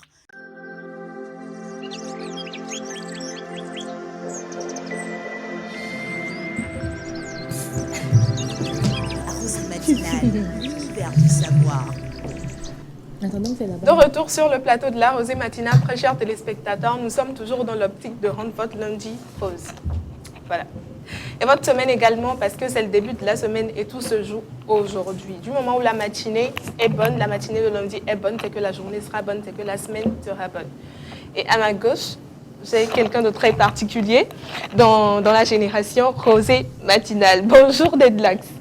Rebonjour Régina, pourquoi tu trouves que je suis si particulier? Parce qu'aujourd'hui, d'abord tu es très bien habillé. Merci. Aujourd'hui j'ai remarqué qu'il est vraiment particulier. Parce que d'abord tu es très bien habillé. Oui. Tu es déjà le seul coq de la basse-cour. Depuis la semaine passée, je sais, c'est toujours la même chose. Petit 3. Et petit 3, c'est personnel. Voilà. Alors, tu continues de le faire. Oui, justement. Ah, voilà. Donc, tu es intéressé par les compliments en réalité. Je précise ce que tu as dit là, c'est le seul compte Tabasco, c'est le seul mari, c'est le seul actualisateur ou le seul mise à jour. Elle nous met à jour tout le temps. C'est hyper intéressant. On est dans l'actualité, on est dans le web rose, avec toi, on est dans l'internet, on est dans les influenceurs du web. Nous sommes dans tout ce que tu viens de citer. Bonjour chers collègues. Bonjour. J'espère que vous portez bien, vous avez bien suivi. Voilà, c'est mon tour. Je suis très ravi que tu viennes là. Chers administrateurs, bonjour à vous. J'espère que vous êtes bien calés pour cette rubrique. Vous êtes bien dans le web rose. Alors aujourd'hui, je vais vous entretenir. D'accord, on va parler un peu de ce qu'on appelle le lifestyle. D'accord. Le lifestyle en mode influence. Et puis, comment est-ce que le lifestyle pourrait donc nous aider à rentabiliser, à avoir de l'argent? Parce que c'est vrai, il y a d'autres qui le font de façon juste par passion, sans pour autant avoir cette idée-là de pouvoir rentabiliser, avoir de l'argent en retour. Mais aujourd'hui, il faut comprendre que les médias sociaux doivent nous permettre en fait de pouvoir, comme je dis, tout le temps signer des partenariats et avoir de l'argent. La toute première question qui va à votre endroit, c'est de savoir, pour vous, c'est quoi le lifestyle? Tour de table. Bon, C'est quoi le lifestyle? je dirais que c'est des sorties, sortir, aller dans des restaurants, dans des lieux les lieux ambiancés, si on peut le dire ainsi. Faire le boucan, en fait. Faire le boucan, faire le show, quoi. Être dans le showbiz. Voilà un peu ce que moi je pense du lifestyle. Bon, pour moi, le lifestyle, c'est avoir une vie de star. Avoir une vie de star, c'est-à-dire tu es là sur Instagram, tu poses des photos avec ta caisse, tu as une belle voiture, de jolies tenues. Un jet privé. Et je me dis que souvent sur les réseaux sociaux, par exemple Facebook, Instagram, les gens peuvent te repérer parce que tu as un bon style de vie, te dire « Ah, celle-là, je pourrais lui donner ma marque de vêtements et pourra me représenter. » Donc les gens peuvent te repérer. Ils vont se dire « Celle-là, c'est pas n'importe qui. Hein. Regarde comment elle vit, regarde comment elle mange. » Donc les gens peuvent s'inspirer de ta vie déjà, peuvent te repérer, chercher à... Par exemple, si c'est que Regina a une marque de vêtements, elle peut voir que je suis toujours bien habillée, me proposer de devenir mannequin pour elle. Moi, c'est ce que je me dis. C'est vrai. Lifestyle, style de vie. C'est le mode de vie, le style de vie. Voilà. C'est tout ce que j'ai à dire. Essaie de me tricher. Justement, une belle manière de tricher. Oui, alors toi, Regina, qu'est-ce que tu en penses? Je m'inscris dans le même sillage que Shadia. Elle a pratiquement tout copié selon moi. Voilà. En fait, c'est ça en réalité le lifestyle aujourd'hui, surtout avec ce réseau qu'on appelle Instagram. Beaucoup l'utilisent en fait pour se faire de la visibilité d'abord, pour influencer ou du moins impacter leur communauté, leur entourage, mais surtout leur faire comprendre en fait le niveau de vie qu'ils ont. Vous comprenez? Et ça fait partie en fait, ils postent en fait des photos de voyage, de restaurants, comme vous l'avez dit tout à l'heure, de shopping même, ou encore quand ils sont à la piscine et tout, ou même quand ils sont dans les salons de coiffure, d'esthétique également. Aujourd'hui, on dit même si le pouvoir des mots reste primordial, l'image joue un rôle très très important, très primordial aussi. Parce qu'aujourd'hui, c'est avec l'image qu'on se vend. C'est vrai, avec les mots, on écoute, on a un peu ce climat de confiance quand la personne parle et tout, mais avec l'image, la communication devient beaucoup plus accentuée. Et aujourd'hui, ceux qui sont donc les influenceurs dans le lifestyle sont donc maintenant un véritable levier d'engagement. Et avec eux, les marques arrivent maintenant à bien collaborer. Au lieu peut-être de faire un budget de 200, 300 000, 1 million, 2 millions pour pouvoir communiquer sur peut-être un certain nombre de temps qui est assez réduit, vous conseillez ou encore vous proposez à un influenceur, à une influenceuse d'utiliser donc son image à elle justement pour faire quoi, de la visibilité pour votre marque. Et ça peut durer dans le temps. Et là, vous drainez en fait quoi? Les fans, les followers de ce même influenceur, de cette même influenceuse. Voilà un peu l'idée dans laquelle s'inscrit donc cette histoire de lifestyle. Aujourd'hui, quand dans ce qu'on appelle le lifestyle, ça peut donc partir d'une communauté à une autre, de pays à autre. C'est-à-dire, je peux vouloir communiquer sur ce téléphone ou ce stylo par exemple, je sais que voilà ma communauté, ou si je veux faire donc cette publicité-là sur les médias, je ne touche qu'en fait la sphère nationale. Je n'ai pas l'air de toucher la sphère internationale. Or, je sais que Shadia, elle voyage toujours en avion en première classe et elle va faire le tour du monde dans l'année, peut-être 2 ou 3 fois dans l'année. Quand elle va peut-être au Canada ou encore au Japon, je communique en fait sur ce produit déjà au Japon, de par sa communauté là, sans pouvoir me déplacer, sans pouvoir utiliser les frais qui vont se rajouter en fait au budget initial. Voilà un peu. Donc ce sont les avantages en fait du lifestyle aujourd'hui pour les marques et tout. Et de cette même façon, les entreprises arrivent à se rapprocher de leur communauté et des communautés aussi des influenceurs. Et on part de là maintenant pour arriver dans le placement de produits ou la recommandation pour les marques. Donc ces influenceurs ou ces influenceuses font quoi? Placent maintenant des produits. Ils sont en train peut-être de montrer leur lifestyle, leur mode de vie, et en même temps vous allez voir un produit qui vous propose dans cette même vidéo pour vous dire ok voilà, je vous conseille d'utiliser telle gamme de produits. On appelle ça aussi le placement de produits ou la recommandation. Et en même temps, ça fait quoi? Ça leur donne en fait le pouvoir ou le rôle de prescripteur. C'est comme un médecin qui vous prescrit donc un produit et là vous l'utilisez sans vous poser de questions. Question? Bon, moi, par rapport au lifestyle, je me dis que c'est pas tout le temps en termes de marketing. C'est-à-dire, c'est pas tout le temps qu'une société va venir te voir, te payer pour que tu puisses faire cette publicité. Souvent, je vois des filles sur Instagram, elles postent une photo avec un sac et après, elles écrivent sac acheté dans telle boutique. Je ne citerai pas le nom. Et il y a une possibilité sur Instagram de mettre le lien de cette boutique. Donc, en même temps, toute leur communauté partent voir où la personne a acheté ce sac sans pour autant avoir été payé pour faire cette publicité. C'est vrai, c'est une façon de pouvoir faire de la publicité, mais c'est la publicité en direct, c'est vrai, on ne vous l'a pas recommandé, vous le faites pour vous-même. Le but en réalité c'est quoi? C'est de faire rêver votre communauté, c'est de faire rêver en fait la communauté tout autour de vous, d'accentuer votre taux d'engagement. Il y a des gens qui sont devenus influenceurs ou influenceuses de façon involontaire. Hein. En réalité, ils n'ont pas eu cette idée au début. Avec le temps, parce qu'ils postaient beaucoup de photos, ils avaient beaucoup de likes, beaucoup d'abonnés, ils se rajoutaient beaucoup de commentaires. Après, ils se sont dit, mais attends, avec le niveau que j'ai aujourd'hui, je pourrais donc devenir influenceur, influenceuse. Ou c'est peut-être quelqu'un, quelque part, qui lui a dit, ah, mais avec ce que tu es en train de faire, ton métier, tu pourrais donc, manger dans ça, quoi, comme on le dit communément. Et la personne se dit, ah, ok, je vais quand même rentrer dans le métier pour voir ce que ça donne. Vous voyez un peu. Alors, partant de là, on va voir une capsule aujourd'hui. La vidéo que je vais vous montrer, c'est la vidéo d'une célébrité, d'une star africaine, celle qu'on surnomme le biscuit de mer. Vous avez déjà eu cet écho-là, le nom? Le biscuit de mer. Alors, on va connaître aujourd'hui le biscuit de mer, sa vie de lifestyle, sa vie d'influenceuse de lifestyle, comment est-ce qu'elle mène sa vie. Et vous allez faire attention, à la dernière partie de la vidéo, vous allez voir un peu le montant, pour ne pas dire le chiffre qu'elle donne quand les marques en fait l'invitent à faire de la publicité. Si la régie est prête, chers téléspectateurs, on part donc en mode vidéo, en mode capsule, pour voir la vie, le mode de vie de celle qu'on surnomme le biscuit de mer.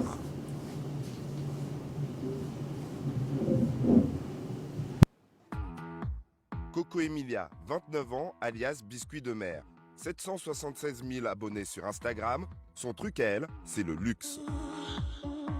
Coco Emilia adore s'exposer vêtue des plus grandes marques. Elle se met aussi en scène lors de fastueuses soirées. Ou encore à l'occasion de ses voyages. Toujours en première classe.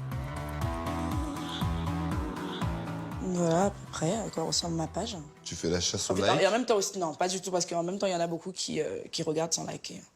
D'accord. Oui. Ok. Il y en a beaucoup qui sont chiches en like. Et au bout Voilà. de combien de followers tu t'es dit, bon là, il y a quelque chose à faire? 10 000? 5 000? Ah non, j'étais arrivée à, je crois, 50 000 déjà. Hein. Et c'est vrai qu'après, ça a été très rapide. Nous, au départ, on était content quand tu avais 50 likes, tu étais content. Coco Emilia a débuté sur les réseaux sociaux il y a 7 ans. La jeune femme vient d'un milieu fortuné mais peine à se faire un nom. Alors, elle investit beaucoup d'argent dans son image, une stratégie payante.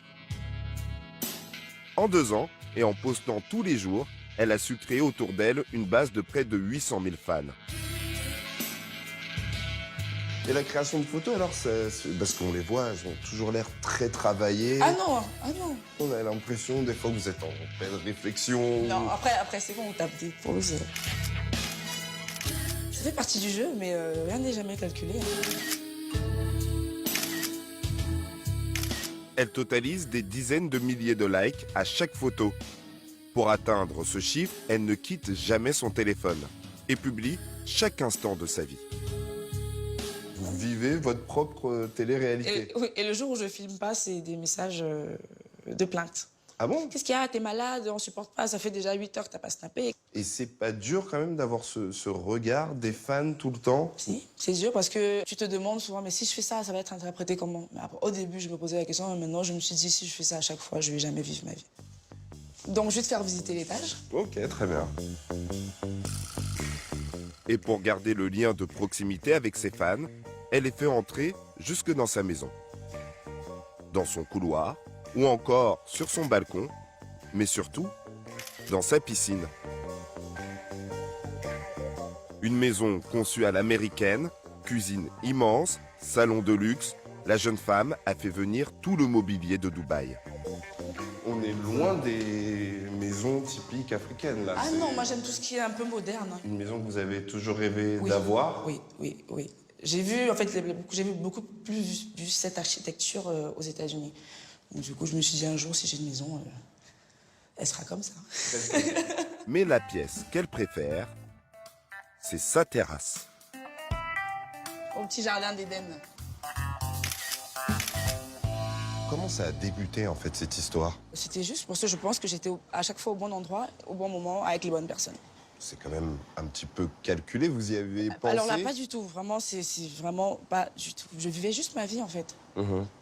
Après, comme moi, j'aime un peu la good life. Donc, du coup, je pense que ça intéressait beaucoup les gens de savoir qu'est-ce que je faisais pour avoir ça, pour avoir ci. La good life, c'est se faire plaisir, c'est les Surtout, spas, c'est... En fait, c'est un ensemble de bonnes choses. Bon, après, au début, je me rendais vraiment pas compte. Je me disais, bon, je vis une vie normale.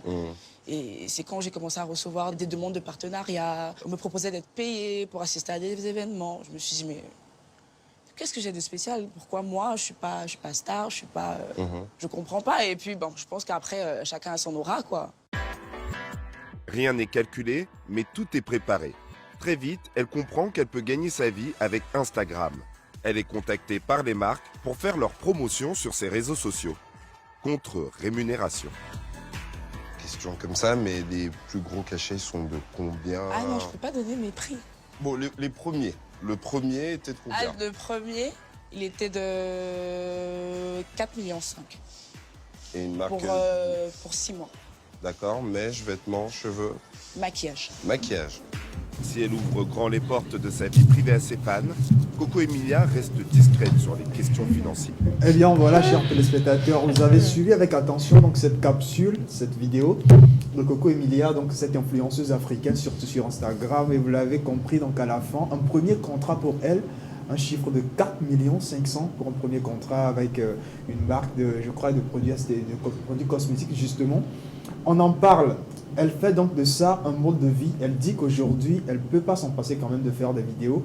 Et quand elle passe au moins 2 à 3 heures, plus de 6 heures déjà de temps sans faire des vidéos, il y a les fans qui réclament, lui demandent tu es malade, qu'est-ce que tu fais, qu'est-ce que tu as, parce que voilà, elle a intégré ça dans comment dire, dans leur psychologie d'une certaine manière. Voilà, Coco Emilia, décryptage. Est-ce que, Oui. vu sa maison, est-ce que c'est le métier d'influenceur qui lui a fait avoir ce genre de maison, ce mode de vie là où elle était comme ça avant de... Si vous avez bien suivi la vidéo, vous allez comprendre que Coco Emilia vient d'une famille plus ou moins modeste, pour ne pas dire assez riche. Mais elle a quand même utilisé donc cette possibilité-là pour aujourd'hui se faire encore plus de visibilité aujourd'hui. C'est vrai, moi, je suis en première classe et tout. Elle est déjà bien sortie d'une belle famille, si je peux le dire. Mais voilà, ce qui lui a permis aujourd'hui d'augmenter sa notoriété et de vivre en fait d'une certaine manière. Elle a donc des meubles qui sont directement venus de Dubaï, d'accord, donc une maison à l'américaine avec une grande cuisine et tout ce qui va avec un mode de vie hors du commun, c'est hors pair. Mais moi je trouve que c'est souvent ceux qui ont ce genre de mode de vie qui excellent plus dans le métier. Pourquoi est-ce que ceux qui peut-être vivent dans des maisons un peu... Dans les globes. Pourquoi est-ce qu'eux, ils n'arrivent pas voilà, à avoir ce genre de... Alors, comme je le disais tout à l'heure, je disais donc le pouvoir des mots est important, mais aujourd'hui l'image parle beaucoup plus. Maintenant, si on revient dans cette possibilité, vous savez, il y a plusieurs types d'influenceurs ou d'influenceuses. Il y a les influenceurs ou influenceuses écolos qui parlent d'écologie, ceux qui sont peut-être dans les conseils matrimoniaux et tout. Il y a également ceux, conseils matrimoniaux, il y a ceux qui sont également dans le lifestyle, cosmétique, mode et tout. Cuisine, gastronomie et tout, vous comprenez. Donc quelqu'un qui vit par exemple, excusez-moi, dans un bidonville ou qui a un mode de vie assez modeste peut arriver quand même à influencer. Il aura forcément sa communauté. Et certaines marques pourront même passer par cette personne-là ou créer en fait une autre audience en réalité. Voilà, donc ce n'est pas forcément être dans une vie de luxe, avoir une vie de luxe qui pourrait donc vous donner cette possibilité-là de gagner en notoriété, d'accord, et d'élargir votre audience sur le web. Ce n'est pas très aisé à croire. Oui, ce n'est pas très aisé à croire. Parce qu'aujourd'hui, personne ne montre les personnes qui vivent dans les gloglos ne veulent pas qu'on sache qu'elles vivent dans les gloglos. Elles se lèvent, elles vont dans les hôtels. C'est des personnes qui se lèvent, qui sont même prêtes à emprunter des vêtements et des accessoires juste pour faire genre, ouais, moi aussi je suis dans... Tu vois un peu de quoi je parle, non? Oui, Il y en a qui s'inventer font. une vie. Justement, il y a des personnes qui s'inventent une vie sur les réseaux, justement, à cause de ce genre de choses. Oui, c'est parce que justement, personne ne montre ça. Est-ce que c'est moi qui vais être la première personne à montrer un truc comme ça? Non, je suis fière de mon gloglo.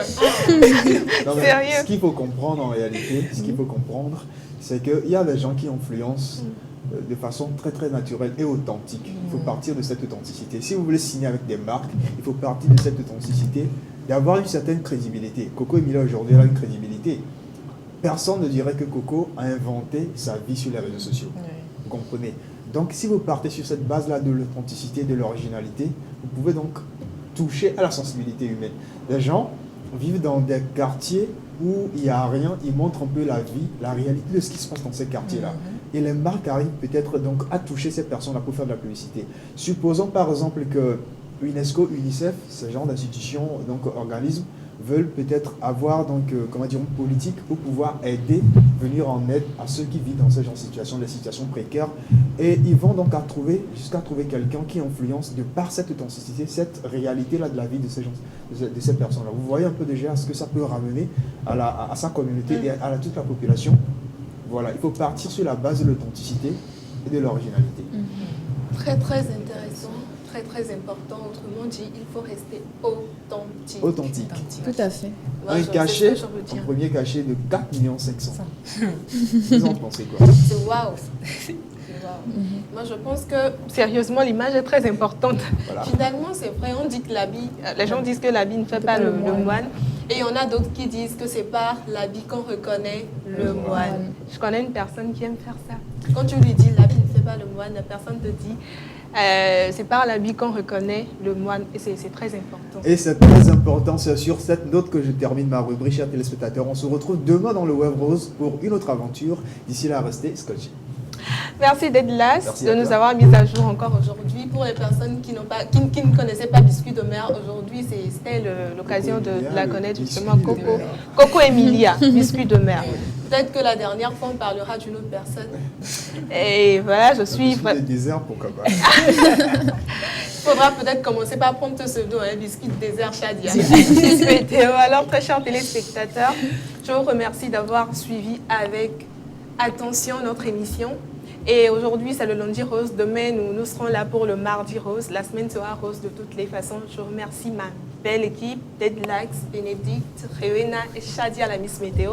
Je vous remercie pour cette aventure-là que vous ne cessez de vivre avec nous. C'est Regina Kwetemé, l'animatrice principale de Rosée Matinale. Je remercie également l'équipe derrière. Je pense que vous avez compris. Alors, à tout à l'heure. Bonne journée surtout et prenez soin de vous, gardez votre santé mentale en état. Bye bye. Bye bye.